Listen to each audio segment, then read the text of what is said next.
Welcome back. Just as promised, this is World Talks, and I'm your host, Klaudia Czerwińska. It will be a fight for freedom, sovereignty, security, and prosperity, said Urusula von der Leyen. The European Parliament has approved the composition of the new European Commission, which will begin its term next month. Poland will also take over the presidency of the Council of the European Union at the same time. Among the newly appointed college is Polish Piotr Serafin, who will become European Commissioner for Budget and Administration. And to discuss the latest developments within the European Union and the European Parliament, I'm joined by Paweł Zerka, Senior Policy Fellow at the European Council on Foreign Relations. Good morning and welcome to the program. Good morning. Thanks for having me. Pleasure is all mine. So as we're looking at the situation unraveling at the European Parliament, how does Urusula von der Leyen's reappointment as the European Commission President reflect the political dynamics within the European Union? I think the result of the vote shows that the political climate in Europe is changing, mostly in terms of a shift towards the right. It's worth reminding that among those who voted for the approval of the new college, there were also the politicians from Giorgia Meloni's Brothers of Italy, whereas many MEPs from the mainstream center-right or center-left or the Greens have actually voted against or abstained from voting. So we are no longer having an Urusula von der Leyen cabinet, which is voted purely by the mainstream. We are actually having something very different. And in a way, it's Urusula von der Leyen who is the only element of continuity in what we are having in Brussels. If we look at the composition of the European Parliament itself, half of the MEPs are new to the House. If we look at the composition of the college of the new commissioners, there are only 5 commissioners that were there already in the first cabinet of Urusula von der Leyen.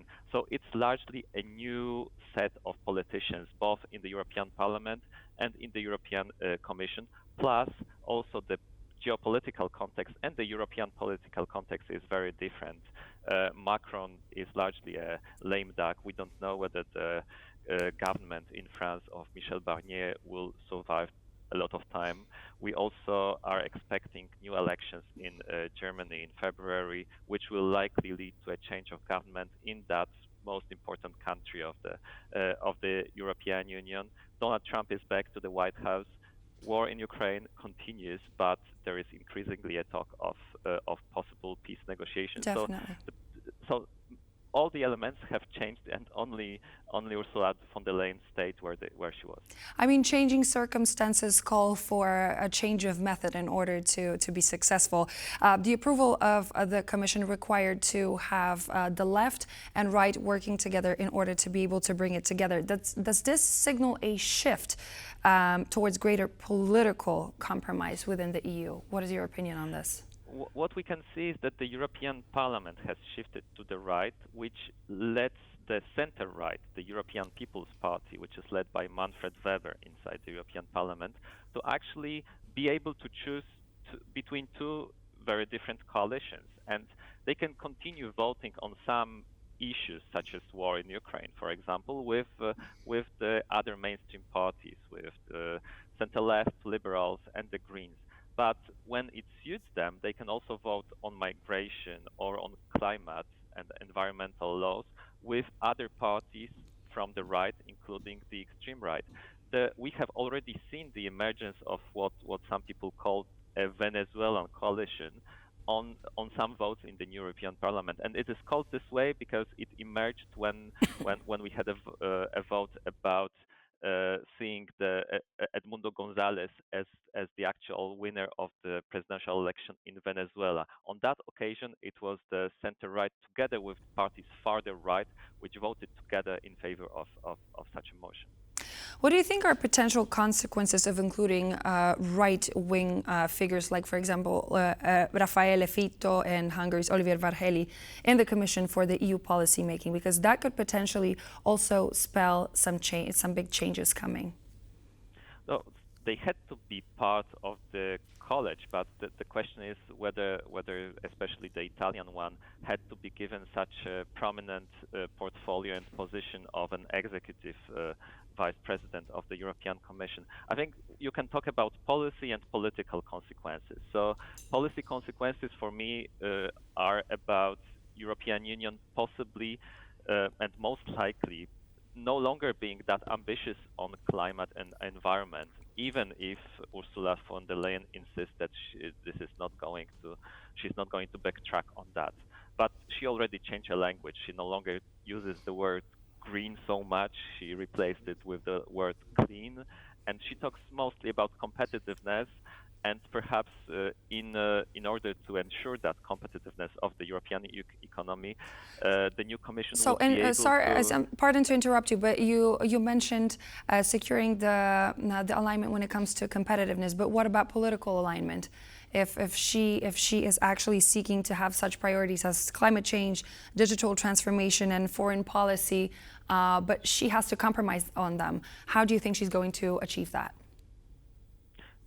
What I'm saying is that inside the European Parliament, she can have two different majorities, one to the right and the other in the center. So she can perfectly achieve that. And also, what's important is that the political balance is shifting among the European capitals, which meet inside the European Council, where we also see a shift towards the right. So perhaps such a less climate-oriented, more competitiveness-oriented, perhaps more obsessed or more hardline on migration is what Europe is becoming right now.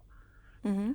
But the political consequences of changing those policies is that it's for me it's a game that the center right is playing, led by Manfred Weber, the head of the European People's Party inside the European Parliament.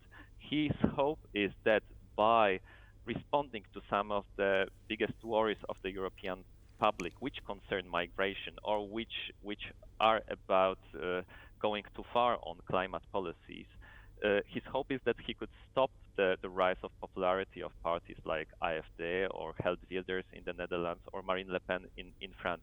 But in a way, nobody knows whether such a strategy can work. Perhaps he will simply familiarize voters with the postulates of the far right, and he will simply pave the way for their victory in the upcoming elections in France or other countries.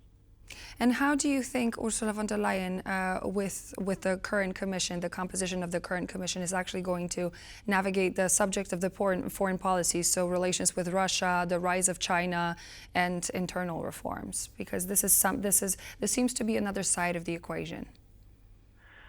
I think that the new commission has strong voices from our part of Europe when it comes to foreign affairs. So it's Kaja Kallas, the Estonian, who is responsible for the foreign affairs portfolio, but it's also a Lithuanian, Kubelius, who will be navigating the defense union issues.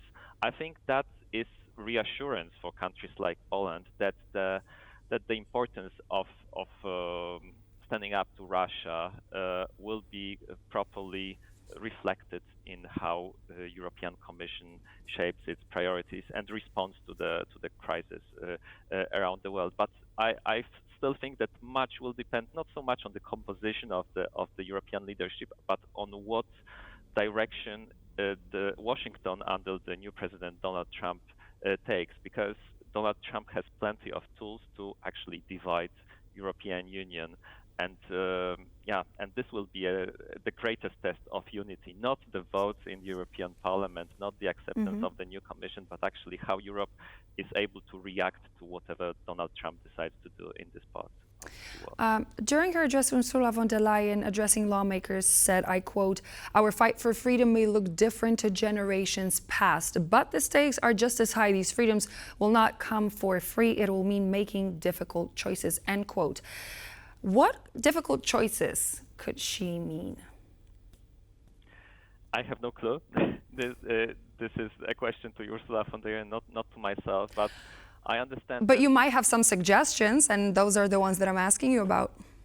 Yeah, I think that the word freedom is a very heavily, a very important word right now, because especially the parties from the far right are often campaigning on that word. So during the COVID times, freedom was about not wearing masks, not being forced to stay at home, and not being forced to take vaccines. You can talk about freedom by thinking mostly about Ukraine, who used to be a free country but currently is invaded by its neighbor and risks losing its independence, therefore freedom of its inhabitants. But you can also think of freedom in terms of free speech, and this is again a topic which is very often one which mobilizes young and right-leaning voters who therefore often choose to vote for anti-establishment or anti-European or far-right parties, not because they are anti-European or I don't know, post-fascist, but simply because they often seem to be the only credible political players who talk about this sort of freedom of expression and and lack of censorship in, for example, social media. How do you think, last but not least, the European Commission is going to find itself in a sort of a newly developed climate and a landscape within the European Union where we have, for example, Robert Fico accepting an invitation to Moscow. We have Europe's l'enfant terrible, Hungary's Viktor Orban, who is clearly very pro-Russian. How do you think they're going to navigate that? I think that Urusula Von der Leyen, the fact that she has 5 years of experience as the head of the European Commission, is the best guarantee that navigating that difficult context could be successful, because she has built bridges within not just the mainstream but also with for example, Giorgia Meloni. Hungary is the ugly duckling of the European Union and will remain such. As I said, Donald Trump's position towards war in Ukraine, towards Russia, and the EU, whether there will be a trade war with the EU, for example, that could be a unifying factor for Europeans, because actually Hungarians as well, they have no interest in seeing a trade war with Americans. But because of political connections between various politicians, including Orban and Trump, the shape of transatlantic relations could just as well be something which very There will be definitely a lot to follow up on, but unfortunately our time has come to an end. Thank you so much, ladies and gentlemen. Paweł Zerka, Senior Policy Fellow at the European Council on Foreign Relations. Thank you for joining me on the program. And so this would be all for now here on World Talks, but please do stay tuned because we have the latest headlines coming in just a moment.